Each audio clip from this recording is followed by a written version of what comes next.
This is the Always Direct podcast, and we talk with movers and shakers of this world to learn about the ups and downs they went through to get where they are now. Let's get started with the show. My guest today on the Always Direct podcast is Mike Bosch. Mike Bosch is a rock star in the restaurant industry. He's a speaker, restaurateur, entrepreneur. He owns Andolina's Pizzeria with his brother. He's a Pizza Today journalist, a pizza expert, pizza expo expert, and a regular speaker when they were having the expos, which I don't know how long it's going to be out for. And I'm really excited to have you on my podcast, man. Right on. Thank you so much for having me. Cool. So are you guys – I mean, I watched a lot of YouTube videos. I studied up on you a little bit as much as I could. And you guys have been open since May, if I'm not mistaken. We our dine-in went back to being open since May. We never closed the pizzerias. We did curbside and switched, on a dime to a curbside model in under a day. So, yeah, there wasn't a lot of talk that, hey, this is going to be a change. It just was a rumor, and then it took place, and a lot of people were struggling or scrambling. What are we going to do? How do we change? And we created a whole marketing strategy and implementation plan, which usually is like a 4 to 6 week effort in 90 minutes. Yeah. I heard you talking to somebody who was interviewing about that.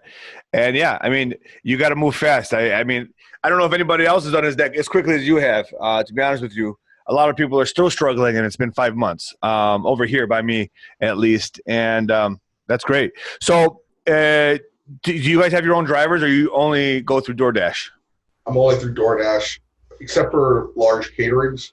Sure. And each state's laws are different. In Oklahoma, we could deliver alcohol only if our drivers deliver it. So we can't use DoorDash for alcohol, which in New York you can.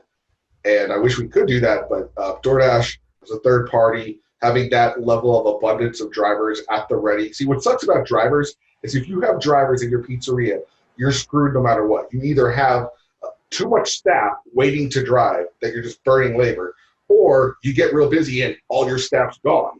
Yeah. And so it's just screwed either way. So I like to use the third party, but you got to be really smart with how you use it. Yeah. I mean, a lot of times the drivers come in, they're unprofessional. Sometimes they are professional. I mean, it's a whole mixed bag when you get them. Sometimes they come in with sandals and their hair is messy, and you're like, what are you doing, buddy? You're delivering food. You can't look like that. Am I correct? Yeah.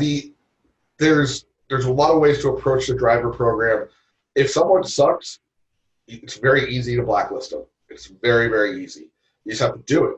Instead of complaining about it to them, they don't care. If their actions, there's not like you're going to awaken them. It's just like, okay, that person sucks. But my goal is to make the Dasher, that's what they call them, the DoorDasher, feel welcome and happy. And that's rare. Not a lot of restaurants are like, hey, would you like a drink? So That way, if someone is seeing a list of places to pick up from, I want them to be like, oh, I'm choosing Italy. Yeah, they're nice. They respect me over there. Yeah. Yeah, that's great. That's a great point. So kind of a strange question because everybody's kind of struggling right now a little bit. Well, a lot of people are doing really good. A lot of people are struggling. A lot of people are in the middle of the road. In your restaurant, because you have a lot of seats, you have a bar, you have 5 restaurants. I mean, you have a gelato place, you have a food truck. How are you guys doing now? I mean, are you coasting by? Are you struggling a little bit, or are you guys actually busier than before? We're not busier. We're coasting, and while some people are down 50%, some guys are down 20%, but they're at the SBA funds. Store to store is different. Our biggest, most central located store had construction on the street at the same time. So my fine dining, my gelateria, and my main store all were in the center of a heavy new 9-month construction, which super sucked. That just ended. So instead of being 30% down, it's around 15% down. Now, if you counterbalance that the SBA is just paying the loans right now until October, that offsets it, and we're in a good position.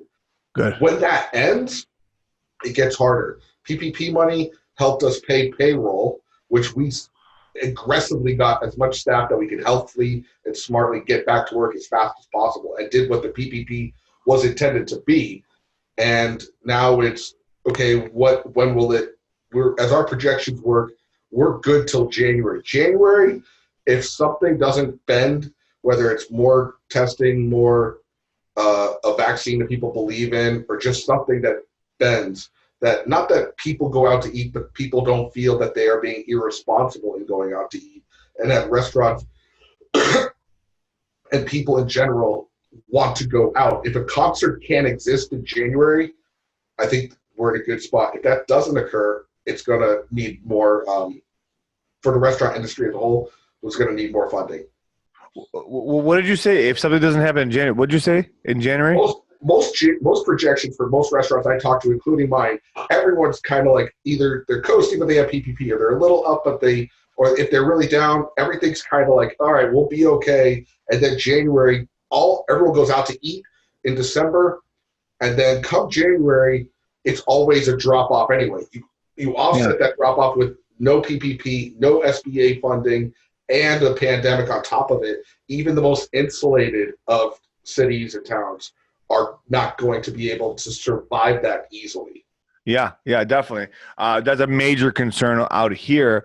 Not just in January. Well, January because everybody's paying the bills from the Christmas season. It definitely slows down. But what's really concerning for the Midwest and anywhere that has a solid winter is that what are we going to do? Right now, everybody's eating outside and they have like 25% capacity on the inside. But what are we going to do in 2 months? Nobody's going to want to sit outside when it's freezing out there. So I don't know how they're going to handle that. It's going to be very interesting to see how this all plays out. It's so sad, though. It's very sad. But, I mean, hopefully, listen, maybe it weeds out some of the weak ones and creates more profitability for the strong ones. I don't know. Yeah, if I was looking for a positive, the positive is that I think everyone learns how to be a better restaurateur. Yeah. There's weak because you just are a crappy pirate restaurant. I call pirate restaurants are restaurants where people pay everyone under the table and they're hitting on the hostess and stuff like that. Yeah. Maybe they die, but what I'm afraid of is the guy in year 2, year 3, just getting his footing, can't survive it. Because I would have been able to survive it in 2008. No way. No. 2020, okay, I'm better set up. I am getting funding. I have a bookkeeper. I have accountants. I have my taxes organized and digitally available. 25-year-old me, no way in hell would have had that. Yeah, for sure. Yeah, restaurant business. I want to ask you. I want to dive into how did you? So you've grown. You were with one restaurant for 6 years, so you really just like hunkered down, fixed it up, focused on that, and then from there it started popping out the next 4 pretty quickly. It seems like, and mistake me if I'm wrong, but it took 6 years to get to the second one. But then after that, it was much faster. You want to tell me about that journey? And I I was ready at 3 to 4 years. No one wanted to take a gamble on us. Gotcha. Didn't want an investor. I couldn't even get going to a property and say, hey, I think I'd like this property. They would mess with me because I was young. I had one guy who was like, well, let me see your 3D renderings of what your concept would look like here. Like, 3D renderings? Okay. And my dumbass goes and buys and doesn't take a paycheck for 2 months to get, $3,000 worth of 3D renderings. They're like, And then they went going with a chain that immediately failed, and then added another thing there that immediately failed, and now they're on their 4th concept at that same building in a different district that I'm not in. I took over a building that was a farmer's insurance building, fully retrofitted it, and a bank. My main bank said no. Another bank said, hey, fill out all this paperwork, show us all this. I did it all. And then banks do what's called going to committee, where you could do everything they ask and have all the proper things, which if you were buying a house, you would have gotten the house 20 times over.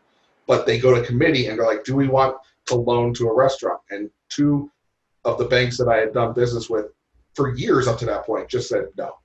Went to a 3rd bank who saw that I was competing in Italy, had all this press behind us. They had eaten at the restaurant multiple times and said, we believe in this and took a gamble on us, and they have been paid quite handsomely in interest over the last 10 years as a result of that. So I called that a win. Yeah. I'm a big believer. You got to bet on the jockey. If you got the right jockey, if you got the right guy, it doesn't matter what to do. They're going to figure out a way. And from what I've learned about you the last week, as I've been researching you through the internet, is that you're a tiger, man.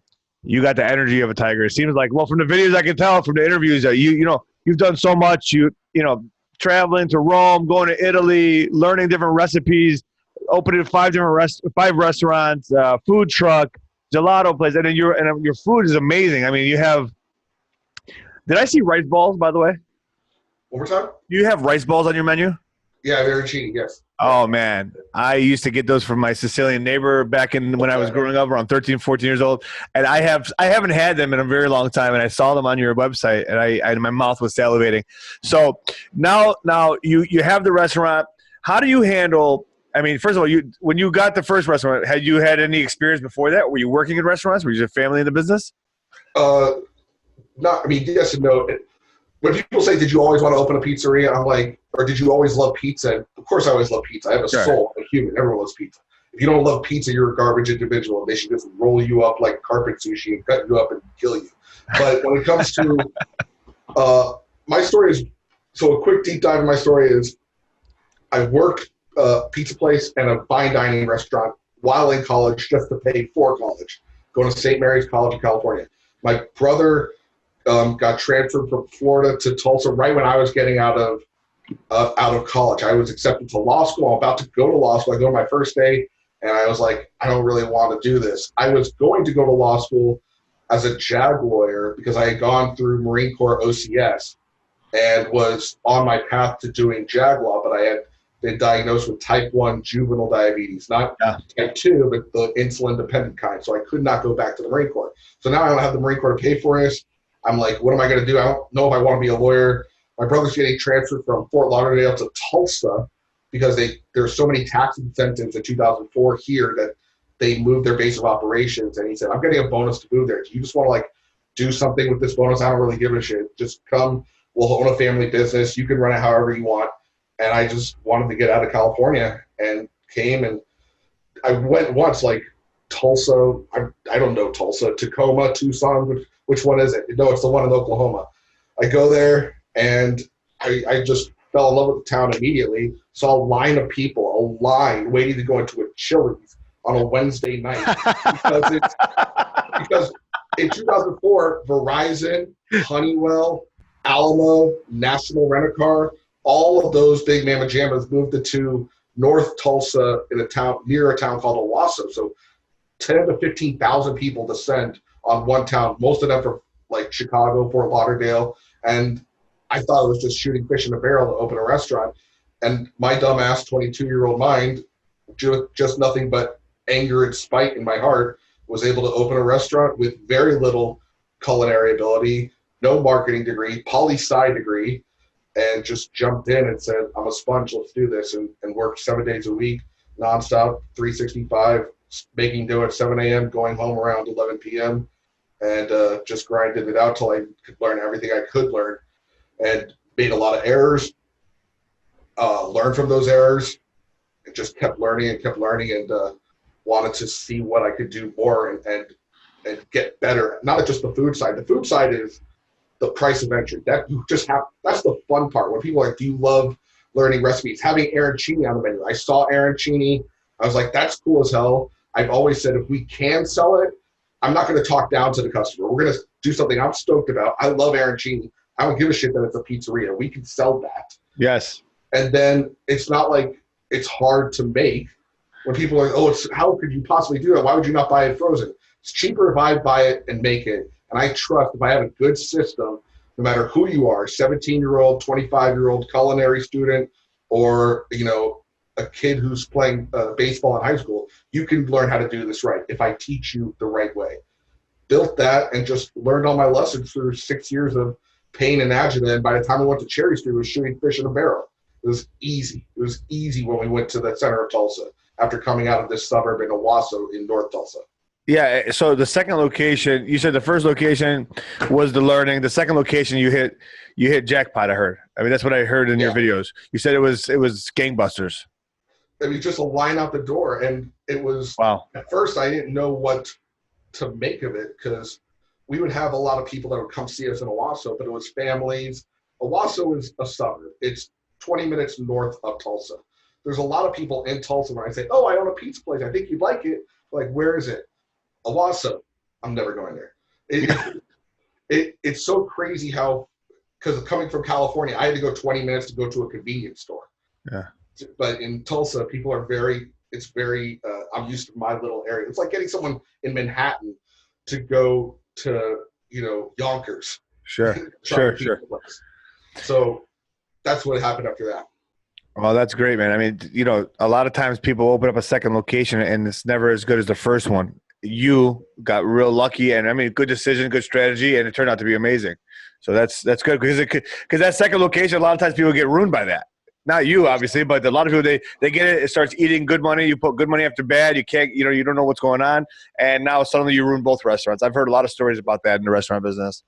I want to talk to you a little bit about this amazing concept that you have here, Metropolis Regional Street Food, man.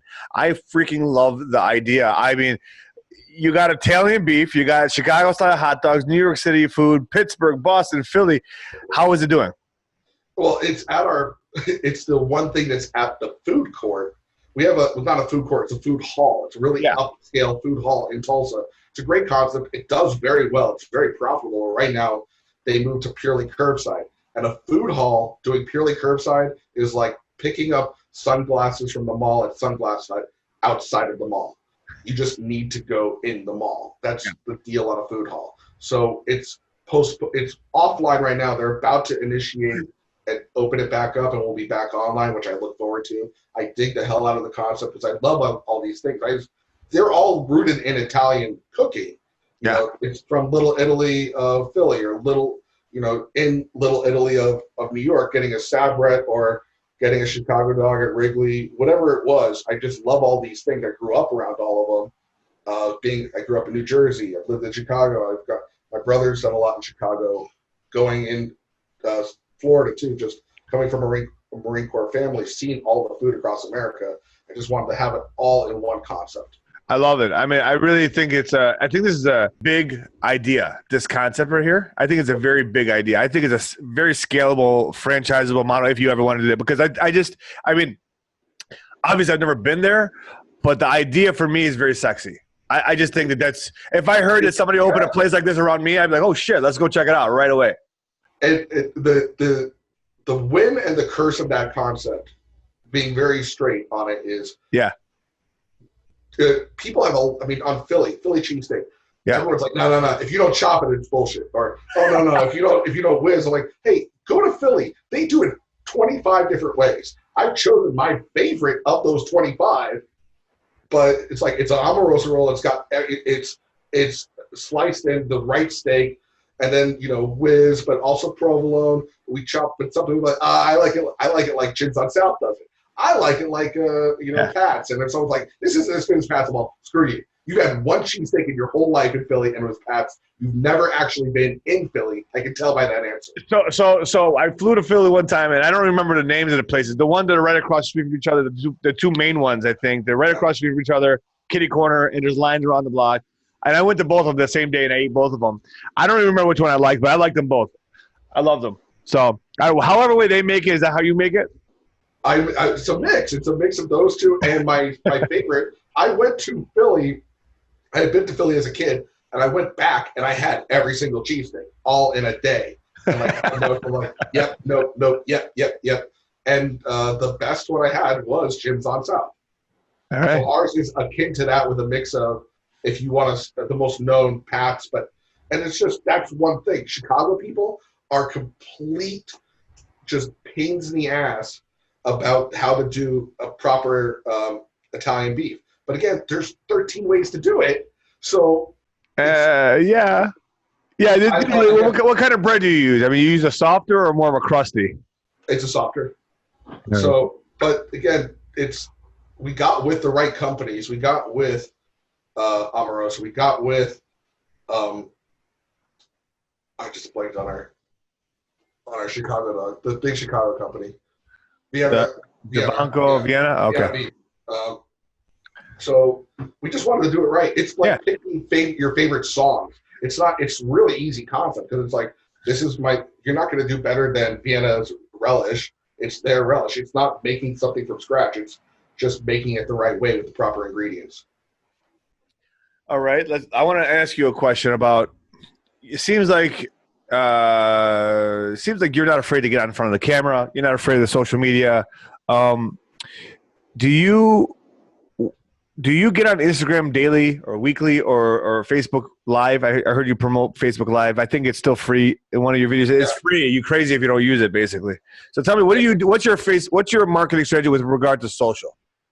Well, I'm a big proponent of social, and I don't feel comfortable like just doing it. I'm not an extrovert, but I know when to turn it on, and I think it's just out of like, hey, you got a lot of lives that depend on you being able to dance in front of the camera, buddy. So you better go out there and do it. That's really what it's more Catholic guilt than me. So I get out and I know what I know how to do. If it's messaging, I don't like to just wake up in the morning and say, "What up, world? It's your boy. Let's talk about pizza today." I could. It doesn't feel natural to me. So the people that do it, like Johnny's in North Carolina, the guy does that every day, and he is his brand, and he kills it. Who is it? Johnny's Pizza in North Carolina. Got like 75K followers on Instagram, but he is the star of his show. I focus on the food a lot in the Ando Pizza Instagram. The way my good friend and guy who's done a lot for me, Tony Gimignani, does Instagram, what I like to do is let's get a professional photo shoot for Instagram and make a bank of content, have the captions make sense.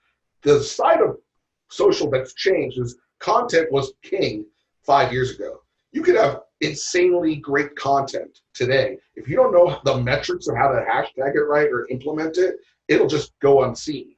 Especially on Facebook, you don't know how to boost it, who to boost it to. If it naturally gets traction, great, but that's rare. So you really have to know how to do the metrics on it and who to target depending on what your messaging is. If I'm messaging a product for Owasso, which is my more suburban area, I need to know I'm going after families and younger parents as opposed to when I'm going for, let's say, craft beer. I might go more male skewed and more central to Tulsa. These are the things that really do matter more than they used to.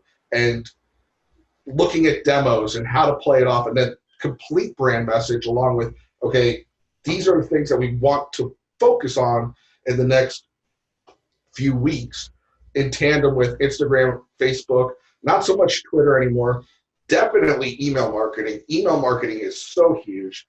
Text marketing in tandem with all that, and then building a campaign so that way you see it in the email, it pops on your feed, and then you get a text message all about the same thing is the modern equivalent of a door hanger from 2004, where a smart person who's door hanging wouldn't door hang to 10,000 separate houses. They would door hang 3,000 houses 3 times in the same week. Yeah. So by doing it and hitting the brain 3 times differently, that's how you create traction to move forward. Yeah, definitely. So I agree with everything you've said, and this is great information for people listening to this if they want to learn how to do that. But how do you handle 5 freaking restaurants, man, and doing all the marketing? Or do you how much of your marketing is outsourced? You have bookkeepers, marketing consultants, or people who manage your marketing. You have do you have coaches? How do you handle all this? It seems like it's a lot of shit. It is, but I'm really damn good at making systems. I don't brag about myself at all. I am damn effing good at making a system. Great. Tell me about it. Tell me about what's your system for creating systems? Well, I have a book that's coming out in 2 months that goes really in depth about how to make every system. And it's a marine focus concept. It's not purely like grunt work marine, but a basic leadership plan means assess your surroundings, come up with a plan, communicate the plan, reassess, do it over if necessary. That is my life. Those 4 steps over and over and over and over. So assess a plan. Our social media sucks. Okay, Let's interview a lot of people. Let's see what they're doing right, see who's doing something wrong, find out what else we can, try it and fail, try it and fail, try it and fail. And now, to your point, I don't have anyone that does my social media. I work with someone who I am very close to and talk to every day about, okay, here's all the content. We evaluate it in programs like Loomly, look at the messaging, and then execute, and then come back and look at it. So if a routine in a restaurant is a week. There's no year or month in a restaurant. It's weeks, Monday through Sunday, because a Monday is completely different than a Friday. So the first of the month, in finance, it will go month to month. In a business like a pizzeria, it's week to week. So what's the plan of the week? Evaluate it, put it out there, make sure it has a cohesive thing, and then each month create what the next 4-week strategy is going to be, and then execute. Which is why doing that in 90 minutes on the first day of COVID was such an insane balls concept. Doing that, like even a menu item, a new pizza, if I was just Joe Blow down the street, it could be, hey, we're going to do this and take a photo, put it on Facebook. At this point in my career, I've created a 13-point process that I save on Google Drive. Everyone knows it. It's clear as day. And I then forget it myself. And it's okay, new pizza, what do we need to do? Well, we decided what it is. We source the ingredients. We do the pricing based on this, taste test it with our staff, then taste test it with random strangers who don't care about us.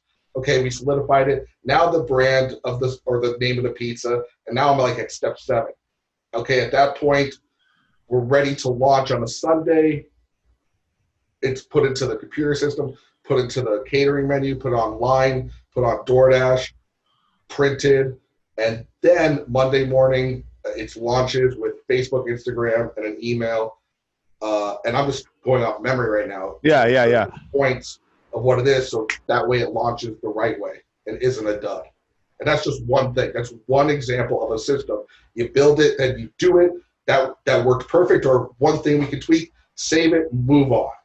It's not that I do it and forget it. It's I do it right, evaluate it afterwards, then come back to it and schedule it out for the next time I need to do that. So the whole year has a schedule of, in September, we focus on menu. In November, we're going to focus on gift card sales and Christmas catering. All the while building morale, being in the restaurant, making pizza, being blue collar, but in the daytime being white collar. And I've gotten to the point now that I can go home. I can go home. That wasn't an option for a long time. Sure. If you build a system, evaluate it, and have a strong meeting where people are held to a standard, and you have one person in charge of each task and a due date for it, and you're following up, then you create traction. You do anything where it's just sandlot football, you just dig your feet in and get nowhere. Are you asking your hostesses and cashiers and servers to help you with this? I mean, is that what you're saying? Your chefs? Do you have managers in every location, or are you the manager? I'm a GM at every location. Okay. Okay, so then there's a general manager, a front of house manager, a kitchen manager. They run the place, they have a schedule. I'll have a contest where all the stores will fight it out to bring it, and we're doing this September in 2 weeks, Andomania. They bring their favorite pizza that they've created or menu item, and then we look at it, we evaluate. That's step 1 of the full process. I'll then put spins on it and bring stuff that I'm into, and I'm going to double dip and have it be a morale builder along with the first step of the new menu. Yeah, I can see that. And then when they've evaluated it, okay, cool, I like what you did there. Or someone brought squash blossoms. I love it. I don't know if we can source that for every store, or no, we can, or it's out of season. Boom, move on to the next step, develop it, start the 13-point process. Gotcha. Now, is all this systems and how you create the systems and your approach and the nitty gritty, is that going to be in your book? Yes. Specifically for restaurants? Yeah. Specifically for any restaurant could benefit from it. A lot of the stuff in it relates to anyone or any business. Any area. Any business. But it's specifically catered to the guy who has 1 or 2 pizzerias or even 7, and he's just like, why does this not click? I'm a big believer in Sir Isaac Newton's law of gravity, in that gravity existed before he wrote it down, but people were like, oh, okay, yeah, that makes sense. So a lot of this stuff people might know, but I'm saying here it is systemized. Yeah. So that you could do it this very, very formulaic way, so you could just do it and move on.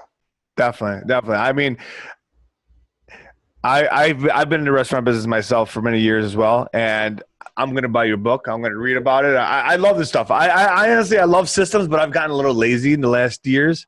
I've just kind of like, everybody kind of knows what they're doing. And I even heard you talking about it. I'm like, that's me. I'm like, everybody kind of knows what they're doing. Some of them use checklists, some of them don't. But you know, I've had a lot of people working for us for a long time who know what they're doing, and sometimes you just don't want to step on their toes. It's actually my leadership has kind of fallen off a little bit. And after listening to some of your videos and using the systems and how important it is, I'm like, you know, what the hell happened? I kind of let go of some of the systems. I got lazy with it. You know what I mean? Once you reach a certain point of success, sometimes you just kind of like, I mean, I built systems. I'm like, what happened to that system? And it's like, oh yeah, we stopped hitting it. And then that makes me even more pissed off about, like, not at them, but at me. And then it's like, okay, how do we reinvigorate it? How do we make it known? But then how do we not have staff looking to 20 different systems on a daily basis? That's just too much for the brain to take on. So it's very, very formulaic, and who will do what, when it will be determined that they owe it back, so that way I don't want to overload any one person. And then just like, okay, let's look at the scoreboard. Where's everyone at on everything? Kind of like a Gantt chart, but a little bit differently. And that's being done in a pizzeria. So again, keeping it blue collar, but having a white collar awareness without losing our soul, without being a pirate. That's my goal. Yeah. You know, and just one last thing on the systems. One of the biggest things I've always suffered with or struggled with, and I know a lot of people who are in the restaurant business, same thing. They'll create a checklist or a system. They won't be detailed enough in the system, like the list of the checklist. It'll be just make ranch. They won't put how many pieces, where does it go, how often, how do you rotate it, how to date it, whatever. They don't put enough details or explain it enough. They just kind of hope that the things will be figured out on their own. And then, so they'll create systems, they'll put checklists, they'll get the clipboard, they'll put it on the walls, right? But then nobody ever looks at them. So now you need a system to check the systems. And that's the thing. And one of the most valuable pieces of knowledge I've ever received about systems, and I don't remember where it came from, they said, you want to manage systems instead of managing personalities, because you'll never win the personality battle. I agree. Yeah. That's everything you said is completely true. And to that point, I had that same problem. And my solution to it was, okay, I'm going to make a very finite recipe card for ranch. Then I laminated it and put it in the stores back when every store did ranch. And I have one store that does it, and we send it out. But here it is. And then it's on I could not stand checklists. And then even when people were trying to sell iPad checklists, which makes sense, right? It could be at least cloud-based. It still didn't land. So I was at the hospital for a family member, and I saw on the wall this big whiteboard. And I'm like, this is life or death. But it says, how are you feeling today? Circle happy face. The name of the patient, blah, blah, blah. So as much as they had other things, they had it in a very clear, direct way, which reminded me again of the Marine Corps. You wake up in the morning and they had the status of the day, and it was all listed on a big kind of Post-it note before they had a whiteboard. Same concept. So I went on InDesign, made all the things, like, this is the par sheet that you need for today. Here's the things that we'll clean on a Monday. Here's what we'll clean on a Tuesday. Made a big, 24 by 36 inch board, put on the walk-in door at every location and said, do that. So now a server could walk in the back, look at the thing and say, okay, are we ready for tonight's shift? Because all the prep is done. It's open, it's conceptualized. There's no like, okay, let me see the sheet. Hold on, let me turn this sheet in. It's just boom, that's what we need to know for today, and done. Yeah. In your book, I hope that you will put some. I'm more of an Audible kind of guy. I will listen to it, but in the actual book, I hope you put pictures of your actual systems examples. That would be great. I think a lot of people benefit from it. I think it'd take a lot of stress from people's lives, and I don't think even a lot of people even realize how stressed their life is because they don't have what you're talking about. So if anybody takes anything out of this conversation, is to systemize the shit out of your restaurant, because your life will become 50% easier within a day or two.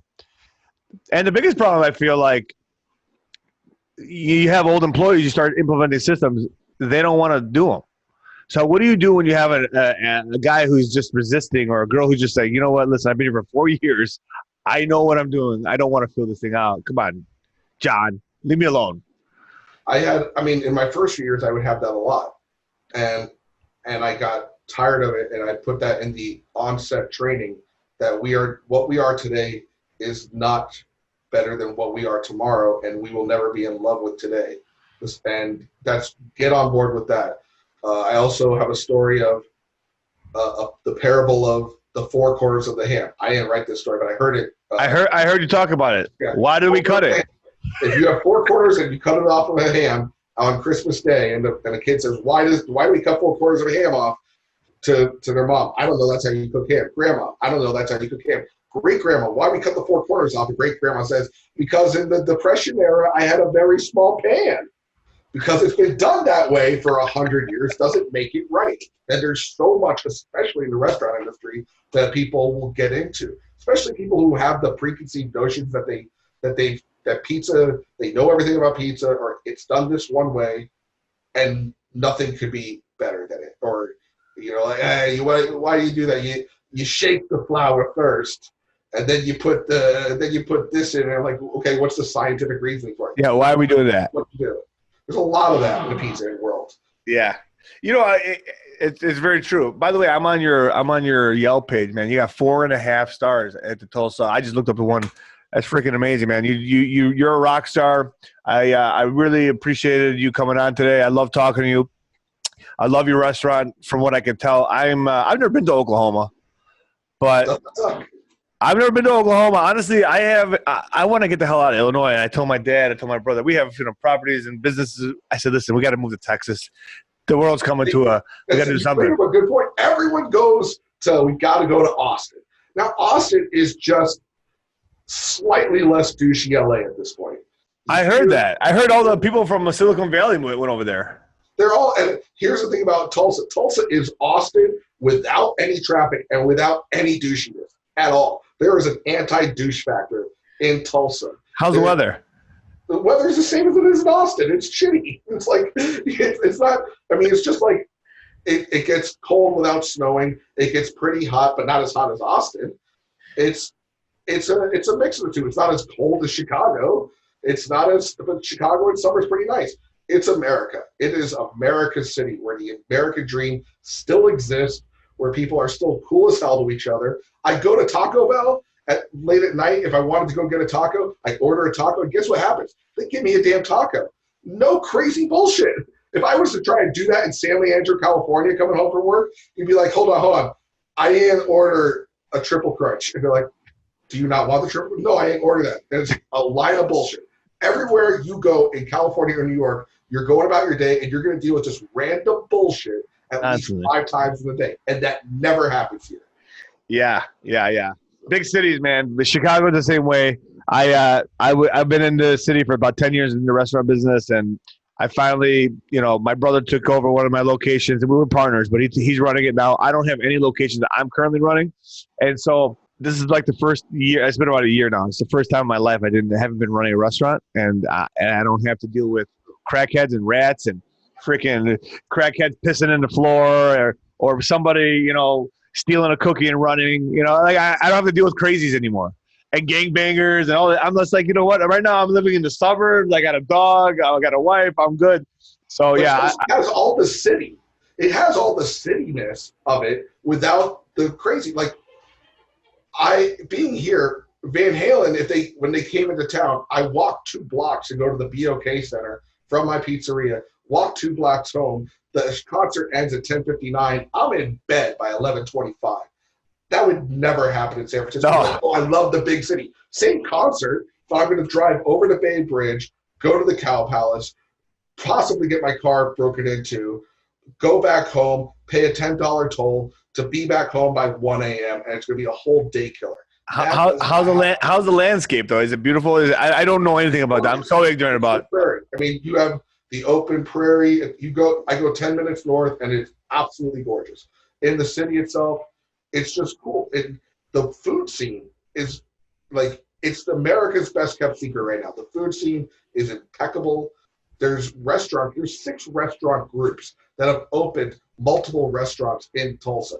If you go to most cities, it's maybe one restaurant group and a lot of people who have come into their city. We have more restaurant groups than most tier 1 cities owned and operated by Tulsans.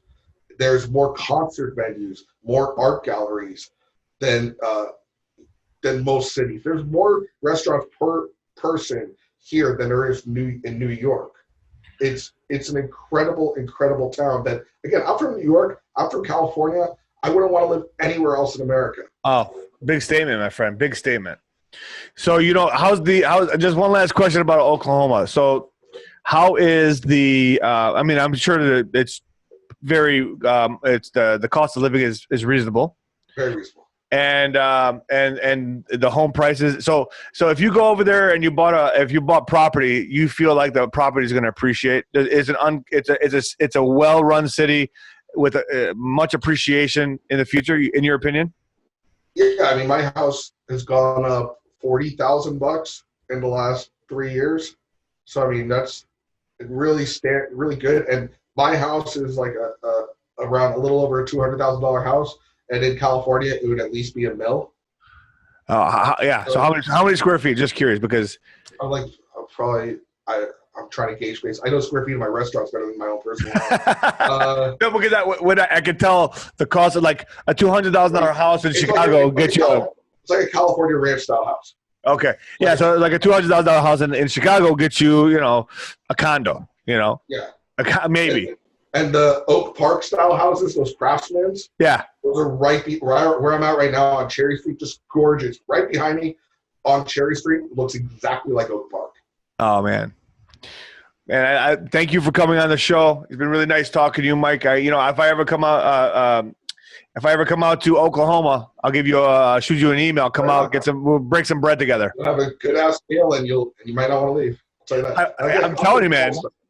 Oklahoma as a whole, there's a lot of cool spots, but I'm a Tulsa. Tulsa is the shit. When someone's like, "Are you from Oklahoma?" I'm like, "I am from Tulsa." That's the town that I call home. Yeah, not too country, more city-like, but not too city-like, not too congested, none of that traffic bullshit.